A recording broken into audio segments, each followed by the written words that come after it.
सिद्धेभ्यः नमो अर्हन्ताणं नमो सिद्धाणं नमो आयरीयाणं नमो वज्झायाणं नमो लोये सव्वसावूणम् मंगलम भगवान वीरो मंगलम गौतमो गणी मंगलम कुंद कुंदाद्यो जैन धर्मोस्तु मंगलम सर्वमंगल मांगल्यम सर्वकल्याणकारकम प्रधानम सर्वधर्माणां जैनम जयतु शासनम वंदितु सव्वसिद्धें ध्रुवमचलमनोवमं गतिं पत्ते वोच्छामि समयपाल नमो सुधकेवली भणिदं नमः समयसाराय स्वानुभूत्या चकासते चित्स्वभावाय भावाय सर्वभावान्तरच्छिदे देहादिक से भिन्न जो पर्यायों से पार ज्ञान स्वभावी आत्मा दे आनंद अपार।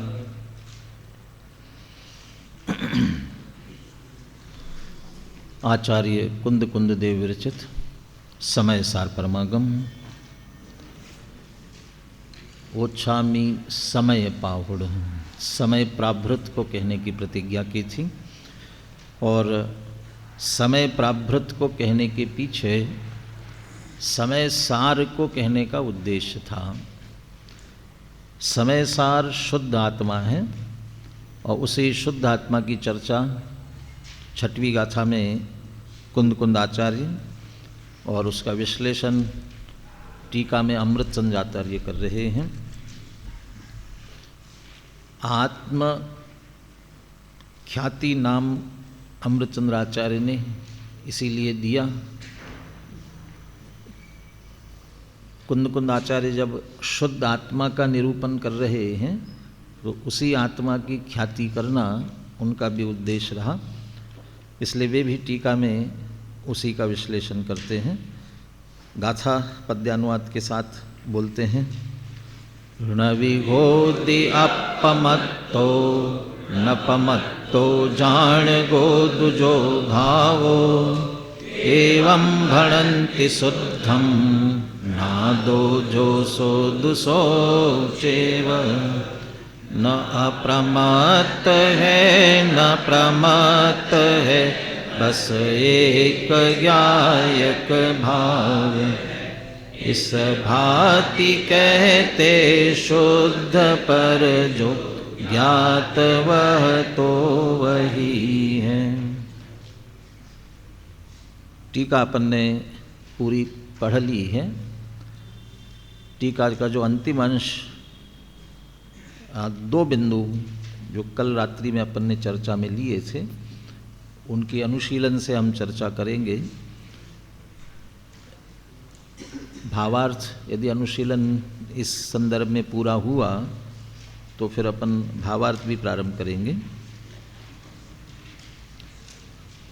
पूरी टीका पढ़ता हूँ ध्यान से। यो हीणाम स्वतः सिद्धत्वेन अनादि अनंतः नित्योद्योतः विशद ज्योति ज्ञायक एकः भावः स संसार अवस्थायाम अनादि बंध पर्याय निरूपणया क्षीरोदकवत् कर्म पुद्गलै समम एकत्वे अपि द्रव्य स्वभाव निरूपणया दुरंत कषाय चक्रोदय वैचित्र्य वशेन प्रवर्तमानानां पुण्य पाप निर्वर्तकाणाम् उपात्त वैश्वरूप्याणां शुभाशुभ भावानां स्वभावेन अपरिणमनात् प्रमत्तो अप्रमत्तश्च न भवति। एष एव अशेष द्रव्यांतर भावेभ्यो भिन्नत्वेन उपास्यमानः शुद्ध इति अभिलप्यते। एष एव, वही गायक भाव, अशेष द्रव्यांतर भावेभ्यो, अन्य समस्त द्रव्यों से भिन्न और उपासित होता हुआ शुद्ध कहलाता है। तो उपासित होता हुआ उसे शुद्ध कहा। इसकी चर्चा अपन अभी पढ़ेंगे पुनः। इस पैराग्राफ को थोड़ा ध्यान से, कल शायद सावधानी से इस पर ध्यान नहीं गया हो। शब्दार्थ, फिर भाव तो अपन अभी अनुशीलन से पढ़ेंगे इसे पुनः। न च अस्य गेयनिष्ठत्वेन ज्ञायकत्व प्रसिद्धे दाह्यनिष्ठ दहनस्य इव अशुद्धत्वम्। न च अस्य अशुद्धत्वम्, अस्य माने कस्य, किसका? जैसे पिछले वाक्य में कहा था एष एव, यही, तो अस्य माने उसी गायक भाव का, उस गायक भाव के न अशुद्धत्वम, अशुद्धता नहीं होती है। शुद्ध इति अभिलप्यते, वो शुद्ध है तो अशुद्धता नहीं आती। किसके कारण से? गेय निष्ठत्वेन ज्ञायकत्व प्रसिद्धे, गेय निष्ठपने से उसका ज्ञायकपना प्रसिद्ध है, माने उसकी ज्ञायकता गेय निष्ठ के कारण से प्रसिद्ध है। उसे ज्ञायक गेय निष्ठता के कारण कहते हैं। या गेय निष्ठता का अर्थ अपन अनुशीलन पढ़ेंगे तो गेयाकार शब्द का प्रयोग किया। गेयाकार, गेयाकार, और गेयाकार का अर्थ है गेय के जानने रूप से परिणमना। तो गेयों के जानने रूप से तो परिणमता है और इस कारण से उसका गेय गायक संबंध है, इसलिए उसको गायक कहते हैं। तो गेय निष्ठत्वेन, गेयों को जानने के कारण ज्ञायकत्व प्रसिद्धे, ज्ञायकपना प्रसिद्ध होने पर भी न च अस्य अशुद्धत्वम, अशुद्धता नहीं आती। कैसे?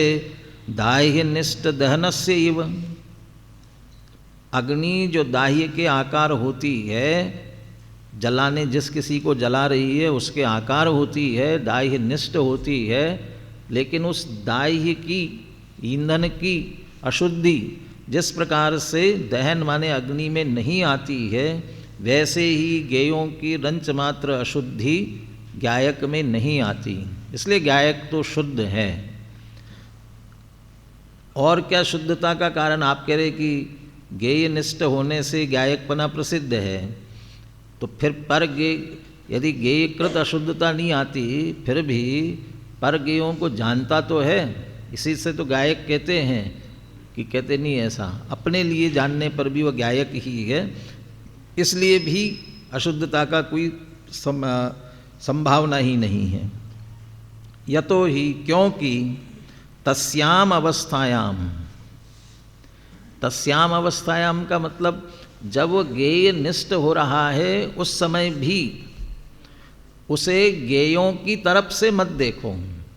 तस्याम अवस्थायाम, गेयाकार की अवस्था में भी, गेयों को जानने की अवस्था में भी ज्ञायकत्वेन यो ज्ञातः, आप उसे गेय की तरफ से क्यों देखते हो?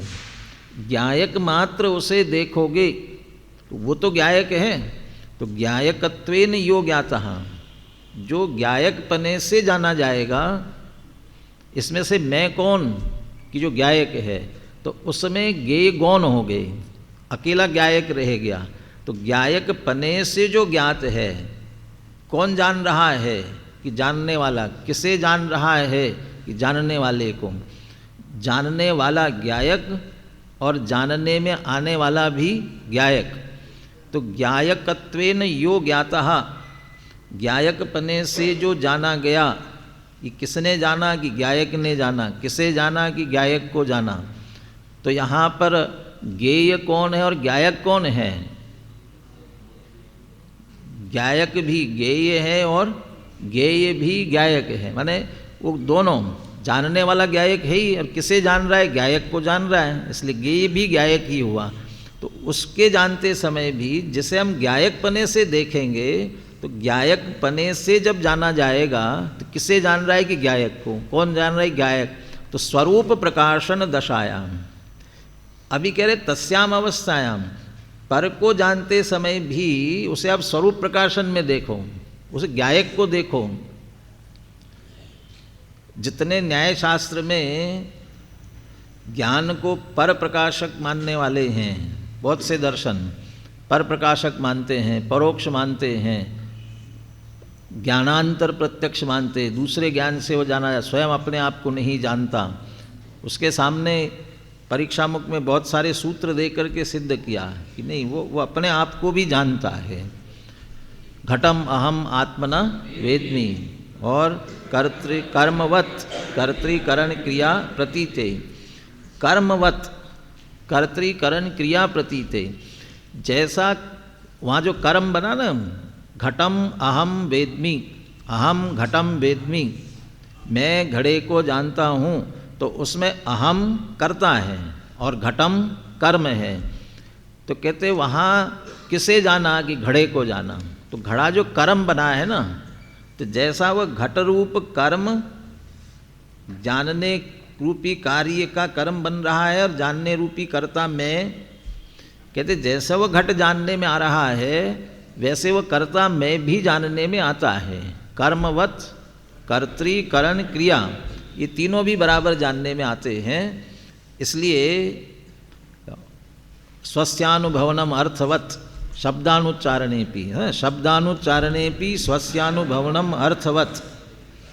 हम वैसे तो शब्दों का भी उच्चारण तो नहीं करते हैं, लेकिन कोई भी ये मैं पूछूं ये क्या है, तो आप सब कहेंगे पुस्तक। तो आप पुस्तक ये कह रहे हो, क्यों, किसको जाना आपने, पुस्तक को। तो हमेशा हम इतना ही कहेंगे कि मैंने पुस्तक जाना, ऐसा कहोगे ही नहीं कि पुस्तक जाना। तो जब आप पुस्तक को जान रहे हैं उस समय आपने अपने आप को भी जाना है, स्व भी जानने में आया है। तस्याम अवस्थायाम, वो उसके जानते समय है।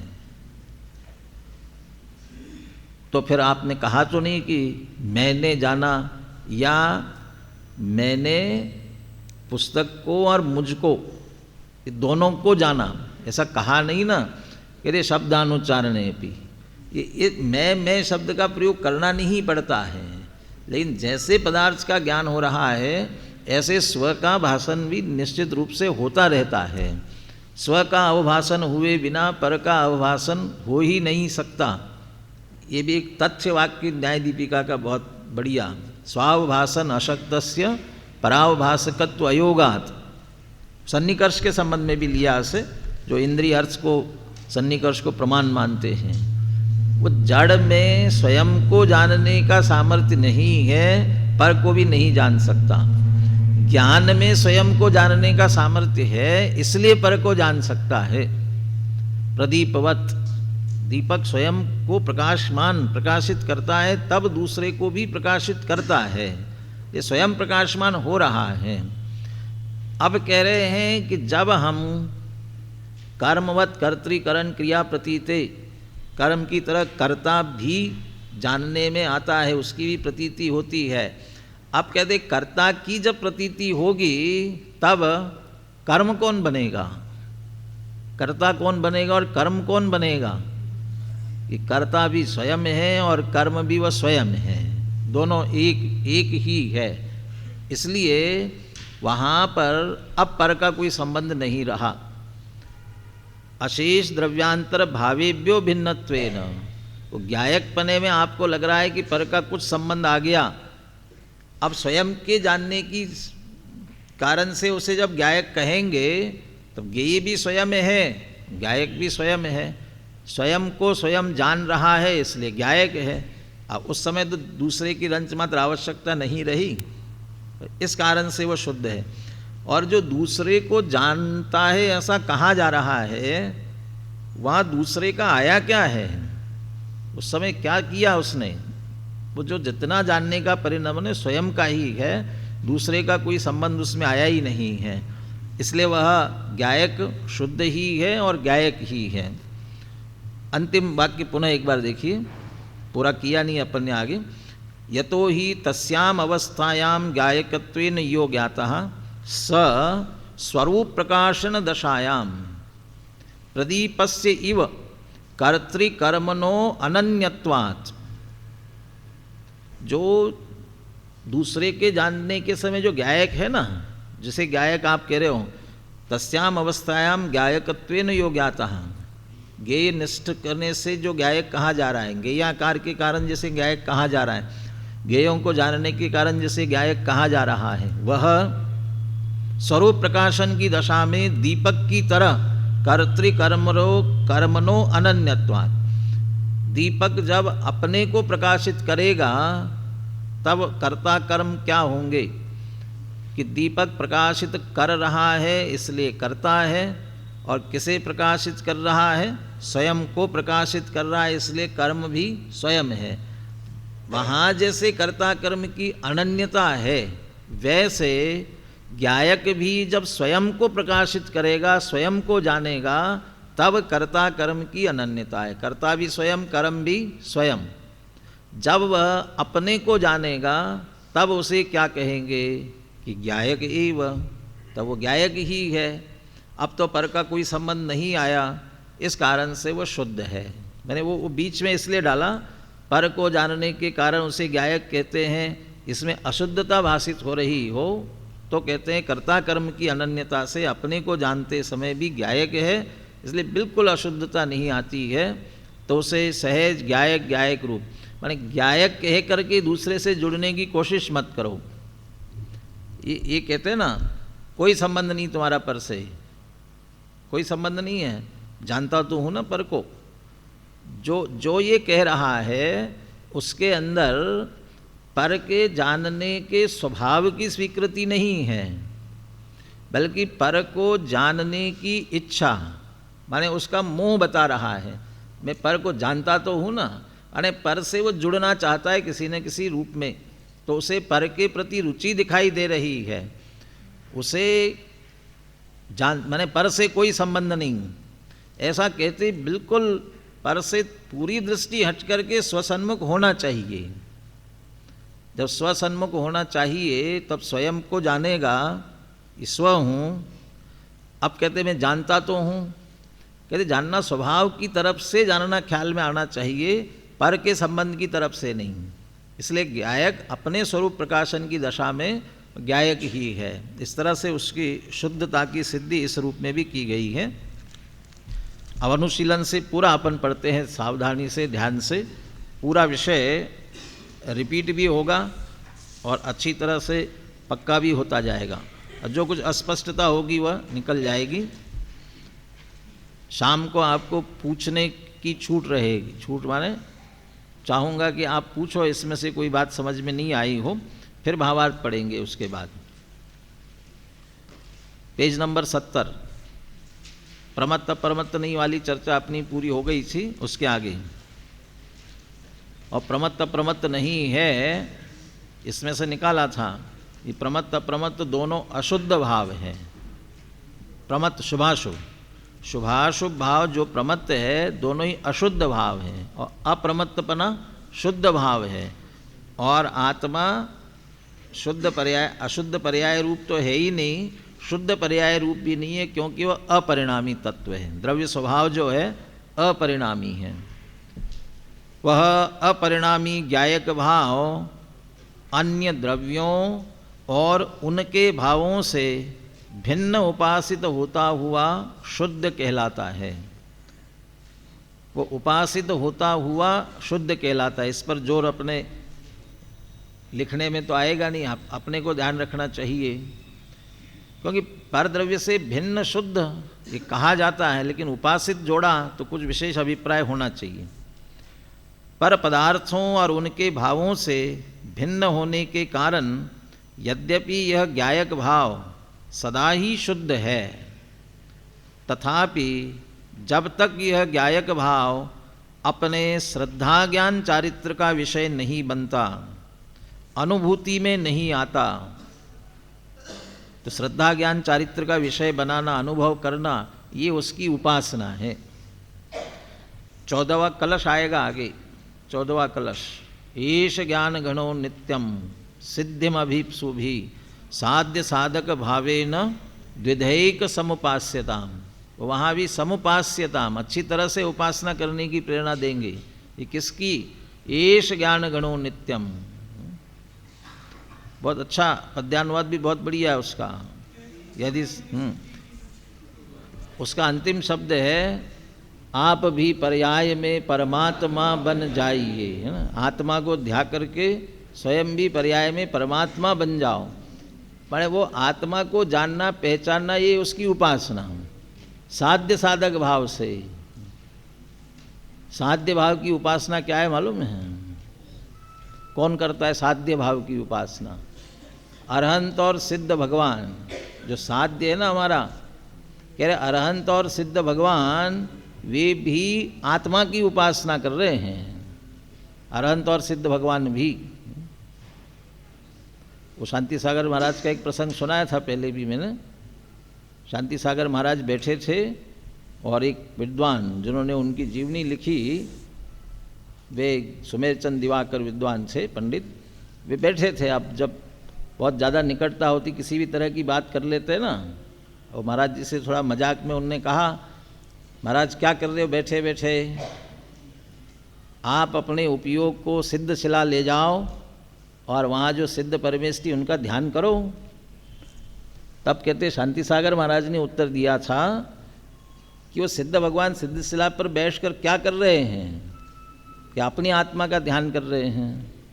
कि मैं अपने उपयोग को वहाँ ले जा कर के उनका ध्यान करूँ, उसकी बजाय जैसे वे अपनी आत्मा का ध्यान कर रहे हैं वैसे मैं यहाँ अपनी आत्मा का ध्यान क्यों नहीं करूँ? जैसे वे कर रहे हैं मैं यहाँ बैठे बैठे अपनी करूँ। माने वे भी अपनी आत्मा का ध्यान कर रहे हैं, अपनी आत्मा की उपासना कर रहे हैं। टोडरमल जी ने लिखा है, वे पुनः लौटकर संसार में नहीं आते, ये श्रद्धान का बल जानिए। श्रद्धा बराबर टिकी है ना, श्रद्धा की अपेक्षा उपासना चल रही है। ज्ञान की चारित्र, सम्यक दर्शन ज्ञान चारित्र स्वयं में लीन है। ये उनकी साध्य भाव की उपासना, और हमें वहाँ तक पहुँचना है, तब तक हम साधक हैं। इसलिए साधक भाव की उपासना। ये क्या उपासना? श्रद्धा ज्ञान चारित्र का विषय बनाना, अनुभव करना। तो जब तक ऐसी उपासना नहीं होती, ऐसा नहीं होता है, तब तक उसके शुद्ध होने का लाभ पर्याय में प्राप्त नहीं होता। आत्मा में अतीन्द्रिय आनंद की कणिका नहीं जगती, मिथ्यात्व ग्रंथि का भेद नहीं होता। अतः यह कहा गया है कि वह परभावों से भिन्न उपासित होता हुआ शुद्ध कहलाता है। गुरुदेव का उदाहरण इसी संदर्भ में, पर द्रव्यों और उनके भावों से भिन्न भगवान आत्मा शुद्ध तो है, पर किसको? जिसने जाना उसको। आत्मा का अनुभव किए बिना ही जो ऐसे ही शुद्ध शुद्ध कहा करे, उसे ज्ञायक भाव के शुद्ध होने का लाभ प्राप्त नहीं होता। ज्ञायक भाव तो सदा शुद्ध ही है, परंतु पर्याय में शुद्धता उसके अनुभव से ही आती है। छोटा बच्चा दीपक की लौ जल रही हो ना, तो बार बार उधर जाता है, तो मम्मी उसको रोकती है, बार बार कहती है क्या हा है ताता है, हाथ मत लगाना, दू बार बार खींचती रहती है। अब उसे तो आकर्षण रहता है ना, तो बार बार जाएगा, बार बार टोकेगी, और वो माँ एकदम से कहेगी नहीं, तो मम्मी को बता भी देगा कि हाँ है ताता है। लेकिन वो अभी तो माँ कह रही है इसलिए कह रहा है वो भी, और आपको भी बता देगा सबको, लेकिन वो कैसा होता है अभी पता नहीं है उसे। और बार बार जब भाग रहा हो ना, जा रहा हो, तो माँ कहती एक बार इसको हाथ आता क्या होता है बता ही देते अच्छे से। या मान लो गलती से चला गया और हाथ पड़ गया उसका, पकड़ लिया उसने, पकड़ने की आदत होती है बच्चों की, पकड़ लिया और वैसे ही क्या हो गया, पता चल गया हाथ आता क्या होता है। अब वो रोने लग गया जोर से, क्या हो गया, अब बताएगा मम्मी को भी। अब उसका जो कहना है, अभी पहले जो कह रहा था और अब कहने में, अब उसके लिए असली हाथ आता है सही तरीके से। ऐसे ये ज्ञायक भाव आत्मा शुद्ध है, लेकिन किसे? जिसने उसको जाना अनुभव किया उसे, माने उसका लाभ तब तक नहीं मिलता इस कारण से। इसलिए अमृतचंद्र आचार्य ने उपासित होता हुआ शुद्ध कहलाता है कहलाता है, ये दो अलग अलग है तो सही, ये कब कहने में आएगा कि जब वैसा अनुभव करेगा तब, और जो अनुभव पूर्वक कहेगा उसका कहना सही है। बाकी तो आगम के आधार से सही है, आगम प्रमाण है, लेकिन स्वानुभव प्रमाण नहीं है तब तक। पांचवी गाथा में पीछे बहुत विस्तार से इसी बात पर बल दिया था। पहले 3 चीज़ें करो, लेकिन अकेले 3 से काम नहीं चलेगा। आगम का सेवन, युक्ति का अवलंबन, परापर गुरु का उपदेश, और फिर स्वानुभव, स्वानुभव से प्रमाण करना, इसी पर बल दिया हुआ था। इस प्रकार गाथा के आरंभिक 3 पदों का भाव यह सुनिश्चित हुआ। कौन कौन से 3 पद हुए? न विहोदि अपमत्तो न पमत्तो जानगो दुजो भावो एवं भणंति शुद्धम, यहाँ तक की बात आगे ही कह रहे हैं। क्या निश्चित हुआ कि यह ज्ञायक भाव प्रमत्त अप्रमत्त नहीं है, गुणस्थानातीत है, परद्रव्य और उनके भावों से सर्वथा भिन्न है, पर के साथ इसका कोई भी संबंध नहीं है, इसी कारण वह पर से भिन्न अनुभव में आता हुआ शुद्ध कहलाता है। अब अंतिम जो बात थी उसके लिए प्रश्न खड़ा करते हैं। यहाँ पर से भिन्नता को शुद्धि कहा है, अतः पर के साथ किसी भी प्रकार के संबंध को अशुद्धि कहना अनुचित नहीं है। कोई भी संबंध पर से घटित हुआ तो अशुद्ध हो गया। अब प्रश्न यह उपस्थित होता है कि जब ज्ञान ज्ञेयाकार परिणमित होता है, ज्ञेयाकार परिणमित होता है माने ज्ञेयों को जानता है, तो ज्ञेयों के साथ ज्ञायक का ज्ञेय ज्ञायक संबंध भी हो ही गया। पर ज्ञेयों के साथ संबंध सिद्ध हो जाने पर ज्ञायक को अशुद्धता का प्रसंग भी उपस्थित होगा ही, क्यों पर के साथ संबंध निश्चित हो गया। ऐसी स्थिति में उसे शुद्ध कैसे कहा जा सकता है? इसी प्रश्न का उत्तर गाथा के 4थे पद में दिया गया है। वो जो नादो जोसो दुसो चेव जो कहा गया ना, वो उसकी व्याख्या वो थी, ज्ञायकत्वेन यो ज्ञातः नादो जोसो दुसो चेव, इसकी व्याख्या है 4था पद, जिसका अर्थ आत्मख्याति में यह किया गया है कि जिस प्रकार दाह्य ईंधन के आकार होने से अग्नि को दहन कहते हैं, तथापि उसके दाह्यकृत अशुद्धता नहीं होती, उसी प्रकार ज्ञेयाकार होने से उसके ज्ञायकता प्रसिद्ध है, तथापि उसके ज्ञेयकृत अशुद्धता नहीं है। जिस आकार का कोयला, लकड़ी, कंडा आदि ईंधन होता है, उसे जलाने वाली अग्नि भी उसी आकार को धारण कर लेती है, फिर भी ईंधन में रहने वाली अशुद्धि अग्नि में नहीं आती। ये आकार कहने वाले ना, इसीलिए मेरा पेट्रोल डीजल तो उसमें वो आकार आप नहीं निकाल पाओगे, वो गैस के आकार कैसे हो पाएगी? वो आकार का अर्थ उस आकार होने से भी नहीं है, वास्तव में जलाने से है, क्योंकि जानने में आकार होना मुश्किल है उस आकार के। अंधे ने गुड़ खाया और उसे मीठा है ऐसा ज्ञान हुआ, तो उसका ज्ञान किस आकार परिणमित हुआ? मीठे के आकार परिणमित हुआ। तो मीठे का आकार कैसा होता है? बगुले की खीर जैसा। हाँ, वो खीर कैसी है? ये बगुले जैसी। बगुला कैसा है? तो ऐसा टेढ़ा, तो वो तो बहुत टेढ़ी खीर हो गई फिर तो। हाँ, मैंने आकार का अर्थ स्वरूप से है।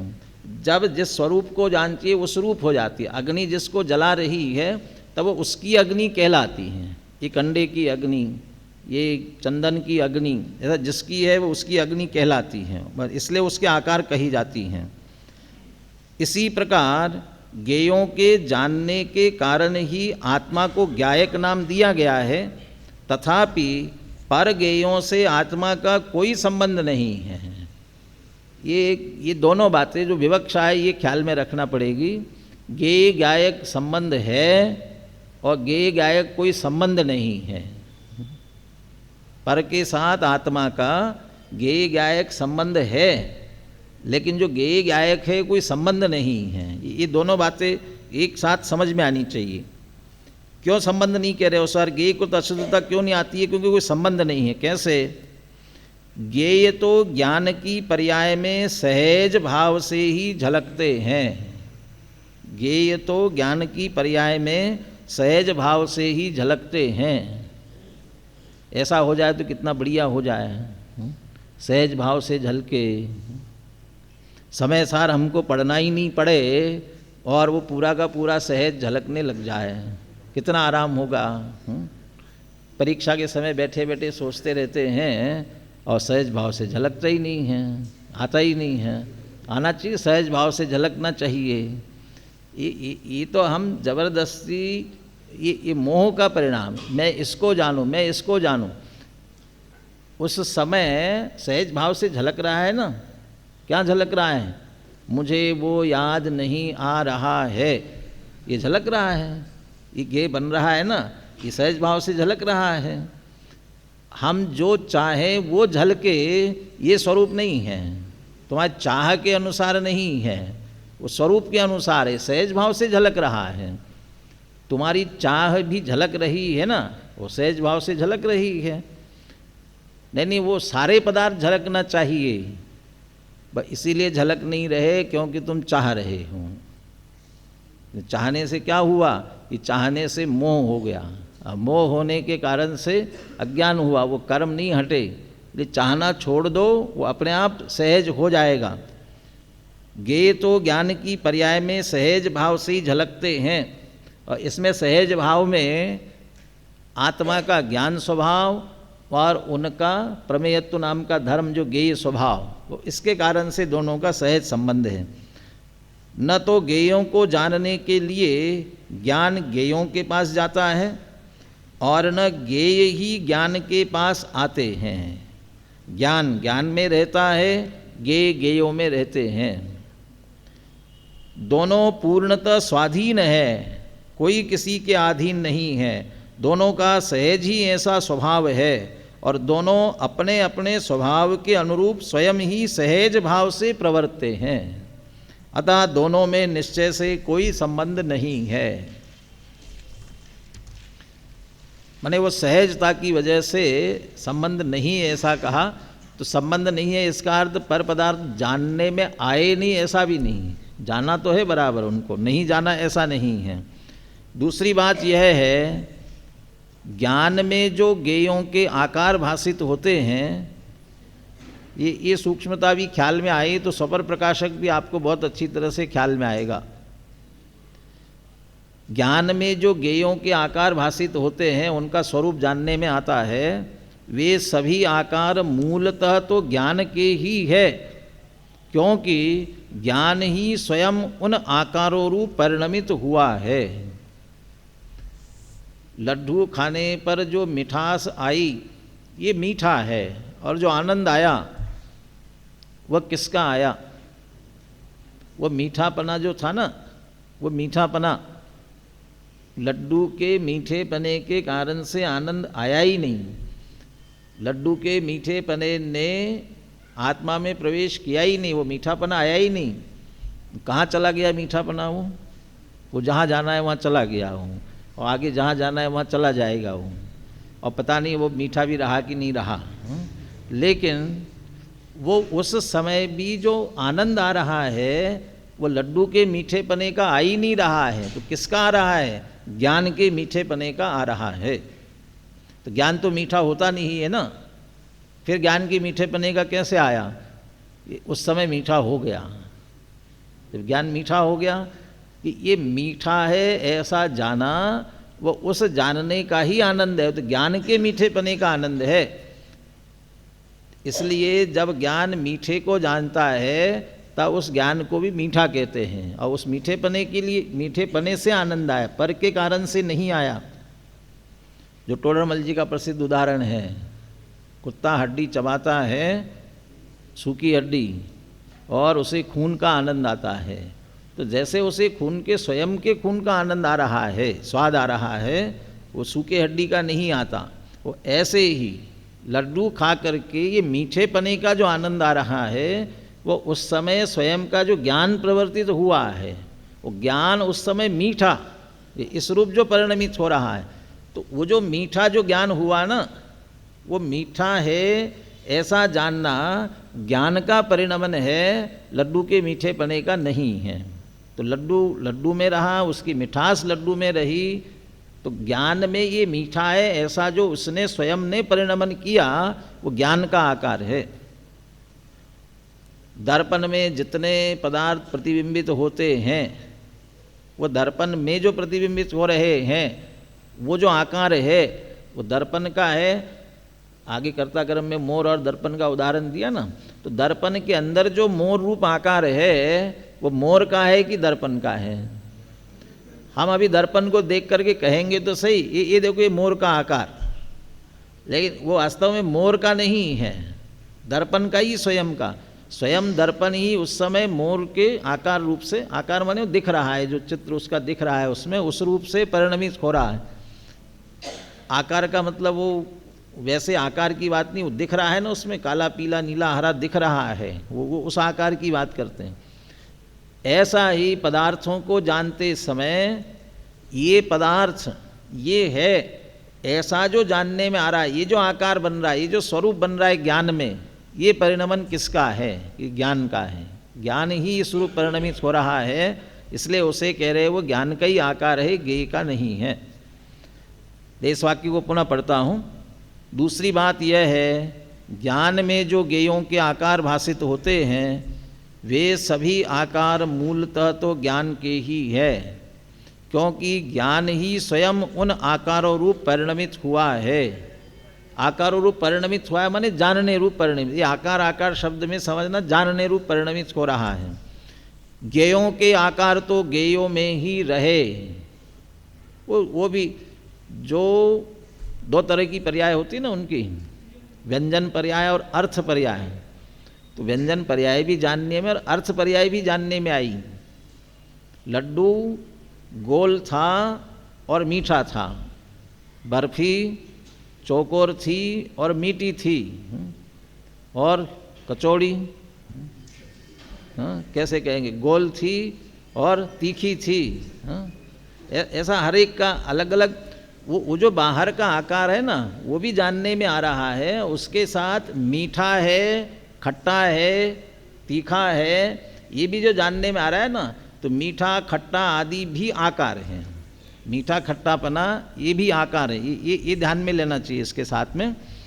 तो ये जो ज्ञेयों के अब हमने जो जाना, कहते वो आकार ज्ञान में नहीं आए, न तो गोलपना आया न मीठापना आया, लेकिन ज्ञान ने ये गोल और मीठा ऐसा जो जाना, ये ज्ञान का परिणमन, और उनके जो गोल और मीठापना था उनका अपना अपना परिणमन रहा।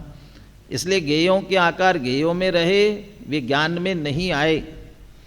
उनके निमित्त से ज्ञान में ही ये आकार निर्मित हुए हैं, अतः वे आकार ज्ञान के ही है, ज्ञेयों के नहीं। ज्ञेय तो उनमें मात्र निमित्त हैं। ज्ञान तो ज्ञानाकार ही रहा, ज्ञेयाकार हुआ ही नहीं, अतः उसे अशुद्ध कैसे कहा जा सकता है? तो ज्ञान ज्ञान रूप ही रहा है। यद विद्या दर्पणायते, दर्पण की उपमा दी। पुरुषार्थ सिद्धि उपाय में भी दर्पण तल इव सकला प्रतिफलति पदार्थ मालिका, इसकी टीका, भाषा टीका पंडित टोडरमल जी ने लिखी है। वहाँ बहुत सारे पॉइंट दिए हुए हैं, आप वहाँ से पढ़ना। कोई फर्क नहीं पड़ता, जैसे दर्पण में सब प्रतिबिंबित होने पर भी बिल्कुल दर्पण स्वच्छ रहता है, कोई फर्क नहीं पड़ता। ऐसे सारे पदार्थों को जानते हुए भी ज्ञायक, ज्ञान शब्द को ज्ञायक, यहाँ ज्ञायक शब्द का प्रयोग किया है। ज्ञायक बिल्कुल शुद्ध रहता है, क्योंकि वो ज्ञेय ज्ञायक में आते ही नहीं है, इसलिए वो अशुद्धता बिल्कुल ज्ञान ज्ञायक में या ज्ञान में आती नहीं है। पुनः इस संदर्भ में गुरुदेव का उद्धरण, यानी ये उस प्रकार प्रकरण के संदर्भित बात स्पष्ट होवे, इसलिए अलग अलग करके दिया। नहीं गुरुदेव का एक साथ प्रवचन भी दिया जा सकता था, लेकिन वो विषय अलग अलग समझ में आवे, इसके लिए ज्ञेयों का ज्ञान ज्ञान की अवस्था है, ज्ञेयों की नहीं। कहने में तो ऐसे ही कहा जाएगा ज्ञेयों का ज्ञान, तो गेयों का ज्ञान, ये गेयों का ज्ञान जो है वो ज्ञान का ही परिणमन है। साक्षात तीर्थंकर परमात्मा हमारे ज्ञान के गेय बने, उन्हें जानने रूप हमारा ज्ञान परिणमित हो, तब भी जो ज्ञान होगा वो स्वयं से ही होगा, पर के कारण नहीं, तीर्थंकर देव के कारण नहीं। मंदिर में जाकर के भगवान की मूर्ति देखी, जो वो प्रतिमा के दर्शन करके जो ज्ञान हो रहा है कि प्रतिमा के कारण से हुआ कि अपने ज्ञान के कारण से हुआ। यहाँ कह रहे अपने ज्ञान के कारण से हुआ, प्रतिमा के कारण से नहीं हुआ। तो प्रतिमा है तो सही, तब तो हुआ ना कि निमित्त मात्र है, और निमित्त मात्र तो है लेकिन फिर भी उसके अधीन नहीं है, तो वो उसके बिना भी होता है, स्पष्ट करने वाले हैं। भगवान को जानते समय भी भगवान नहीं, तत्संबंधी ज्ञान ही जानने में आता है। ये भगवान जानने में नहीं आ रहे हैं, बस तत्संबंध। जैसे प्रतिबिंब है ना दर्पण में, तो दर्पण में जो प्रतिबिंब है ना वो उसका प्रतिबिंब है, वो पदार्थ वहाँ नहीं आया है। अलादीन खिलजी ने पद्मावती को देखा कि नहीं देखा? कौन सी पद्मावती? वो जो चित्तौड़गढ़ की रानी थी, पद्मिनी, पद्मावती शब्द कह रहे हो, पद्मिनी, अब पद्मावती नाम आ रहा है अब तो। वो पद्मिनी था ना, पद्मिनी, तो पद्मिनी को देखा कि नहीं देखा? अलादीन खिलजी ने पद्मिनी को देखा था कि नहीं देखा था? वो कहता हाँ मैंने देखा, और पद्मिनी कहती कि मुझे नहीं देखा उसने। तो क्या किया था कि पर स्त्री माने पर पुरुष न देखे ऐसी रानी की प्रतिज्ञा, और वहाँ बिना दिखाए काम नहीं चल रहा था, तो वो दर्पण में देखा। अब दर्पण में देखा है तो देखा कि नहीं देखा? वो कह रहे मुझे नहीं देखा, और वो कह रहा है मैंने देखा, क्योंकि दर्पण में प्रतिबिंब था, वो स्वयं नहीं थी। तो उसने दर्पण में देखा, तो उसने तो देखा वास्तव में दर्पण को ही, लेकिन उस समय दर्पण में पद्मिनी का प्रतिबिंब था। अब वो प्रतिबिंब को मुख्य कर रहा है, इसलिए कहता है मैंने पद्मिनी को देखा, और है वास्तव में दर्पण ही, क्यों दर्पण में ही वह प्रतिबिंबित हो रहा है। पद्मिनी का वहाँ कुछ भी नहीं है, वो पद्मिनी के निमित्त से हुआ, लेकिन फिर भी पद्मिनी का उसमें कुछ भी नहीं है, स्वयं का परिणमन है। भगवान को जानते समय भी भगवान नहीं, तत्संबंधी ज्ञान ही जानने में आता है। पर को जानते समय भी ज्ञान का परिणमन ज्ञान के कारण होता है, ज्ञेय के कारण नहीं। ज्ञेय है इस कारण ज्ञान का परिणमन ज्ञेयाकार होता है, यह बात भी नहीं है। या वाक्य में फुल स्टॉप दिया, वो फुल स्टॉप नहीं तो अलग लगेगा, अर्थ ये नहीं निकलेगा कि ज्ञान का परिणमन ज्ञेयाकार होता है। ज्ञेय है इस कारण ज्ञान का परिणमन ज्ञेयाकार होता है, यह बात भी नहीं है। सर्वज्ञता की बात करते हुए प्रवचन सार में यही लिखा, यदि ज्ञेय है उसे ही ज्ञान जाने, तो जो भूतकाल की अवस्थाएं नष्ट हो चुकी वो तो है नहीं, और भविष्य की अवस्थाएं अभी उत्पन्न हुई नहीं हैं, वे भी नहीं हैं। और सर्वज्ञ तो सबको जानते हैं, है उसी को जाने, तो फिर उनको नहीं जानना चाहिए। कहते उनको नहीं जानता है तो फिर दिव्यता किस बात की? तो इसलिए ज्ञेय होना जरूरी नहीं है। उनकी तो बात छोड़ो, अपने लिए भी कहाँ ज्ञेयों की जरूरत होती है जानने के लिए। ज्ञेय से ज्ञान नहीं होता है, ज्ञान से ज्ञेय जाना जाता है। इसके लिए वो प्रमेय रत्नमाला का उदाहरण तो प्रसिद्ध है ही ना, कारागार में बंद है और अंधेरा है, और फिर भी स्त्री का मुख उसे स्पष्ट दिख रहा है। एक तो कारागार में स्त्री आ नहीं सकती और घना अंधेरा है, फिर भी दिख रही, तो कहाँ दिख रही है? वो उसके ज्ञान से ही दिख रही ना। तो ज्ञान से ज्ञेय होना जरूरी नहीं है। ज्ञेय को जानने रूप ज्ञान की योग्यता के कारण ही ज्ञान का परिणमन ज्ञेयाकार होता है। उस ज्ञेय को जानने रूप परिणमन हो रहा है, वो ज्ञान का है। ज्ञेय का उसमें कुछ भी नहीं आया, रंच मात्र भी नहीं आया है। जो दर्पण जितना प्रतिबिंबित करता है बाह्य पदार्थ को, उसमें से एक इतना सा भी कुछ नहीं लेता, एक परमाणु भी नहीं लेता है। सब कुछ स्वयं का उसका परिणमन है, दर्पण का ही स्वयं का। ऐसे गेयों के जानने रूप ज्ञान का जो परिणमन है वो ज्ञान का ही है। गेय उसमें रंच मात्र भी आया ही नहीं। जब रंच का परमाणु मात्र, गेय का परमाणु मात्र भी उसमें नहीं आया तो फिर गेयकृत अशुद्धता कैसे होगी? तो इसलिए कहते हैं गेय को जानने रूप ज्ञान की योग्यता के कारण ही ज्ञान का परिणमन गेयाकार होता है। इस कारण ज्ञान में गेयकृत अशुद्धता नहीं होती। स्वामी जी के स्पष्टीकरण में इस बात पर विशेष बल दिया गया है कि ज्ञान के गेयाकार परिणमन में गेय कारण बने तो ही ज्ञान में गेयकृत अशुद्धता आ सकती है, कारण बने तो। किंतु ज्ञान का परिणमन तो स्वयं अपनी योग्यता से स्वतंत्र ही होता है, अतः ज्ञान में गेयकृत अशुद्धता नहीं हो सकती। जो पदार्थ को ज्ञान का कारण मानते हैं उनकी बात का निषेध करते हुए न्याय शास्त्र में ही लिखा। तो बौद्ध तो ये कहते हैं कि फिर साहब आप नक्की कैसे करोगे कौन सा ज्ञान किसको जानेगा? तो वहाँ क्या उत्तर दिया? स्वावरण क्षोभम लक्षण योग्यतया, वो योग्यता पर ही आए। यहाँ भी वही कह रहे हैं, ज्ञान अपनी योग्यता से गेयों को जानता है, उसमें गेयों का कुछ नहीं है, इसलिए ज्ञान में गेयकृत अशुद्धता नहीं हो सकती। वस्तुतः बात तो यह है कि ज्ञान में गेयों के जो आकार भाषित होते हैं वे आकार ज्ञान की ही पर्याय हैं, गेयों की नहीं। अतः यह स्पष्ट है कि ज्ञान ज्ञानाकार ही रहा, ऐसी स्थिति में उसे गेयकृत अशुद्धता किस प्रकार हो सकती है? अब तो ये नक्की हुआ ना कि उनको जान रहा है तब वो ज्ञायक है। तो तस्याम अवस्थायाम, उनके जानते हुए जो ज्ञायक है, अब कहते हैं उसको ज्ञायकत्वेन यो ज्ञाता। और ज्ञायक इस रूप में उसे जानो। किसे? ज्ञायक को। तो मैं जान रहा हूँ ना, इसलिए मैं ज्ञायक हूँ, तो इस ज्ञायक को अब जानो। अब अपने आप को जानेंगे तब कहते हो स्वरूप प्रकाशन की दशा में कर्ता कर्म की अनन्यता, तब ज्ञेय भी स्वयं बनेगा, ज्ञायक भी स्वयं होगा, तब तो पर से किसी प्रकार का संबंध रहेगा ही नहीं, फिर तो कोई अशुद्धता का कारण बिल्कुल भी नहीं रहेगा। उसकी चर्चा और थोड़ी बाकी है। इसमें